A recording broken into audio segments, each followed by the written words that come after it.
Friends, నేను మీ రాయలసీమ కోరండి అన్న bro. కొంచెం రిక్వెస్ట్, లైక్ కొట్టి సబ్స్క్రైబ్ చేయండి మర్చిపోకుండా. ఇదిగో అబ్బాబ్బాబ్బాయి భీమవరం చేపలు, చైనా చేపలు. అబ్బాబ్బాబ్బాబ్బాబ్బా ఎలా కొట్టుకుంటున్నాయి చూడండి. అబ్బా అబ్బా అబ్బా అబ్బా మామూలుగా కాదు, డేంజర్ చేపలు ఫ్రెండ్స్. ఈ రాయలసీమలో కాదు ఎక్కడా ఉండవు, చైనా నుంచే వస్తాయన్నమాట. అబ్బా అబ్బా అబ్బా అబ్బా ఎలా ఉన్నాయి చూడు, మామూలుగా ఉండవు. దాని పళ్ళు పెద్ద పెద్దగా ఉంటాయి. మన రాయలసీమలో గుంటల్లో ఆ గోతుల్లో ఉంటాయి, బట్ ఇక్కడ అలా కాదు, మేపుతారు ఫ్రెండ్స్. బాగా ఫుల్గా మేపి మరీ అమ్ముతారు.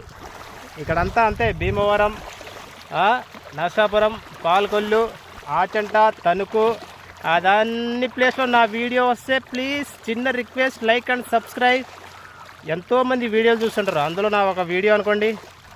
రిక్వెస్ట్, చూసారా ఎర్ర సముద్రం ఎలా ఉందో? ఆ సముద్రంలో చేపలు, చైనా చేపలు ఎలా తింటాయి చూడండి, బీభత్సంగా ఉంటాయి. ఇదంతా అదే మన రాయలసీమలో వస్తున్న 20 తారీఖు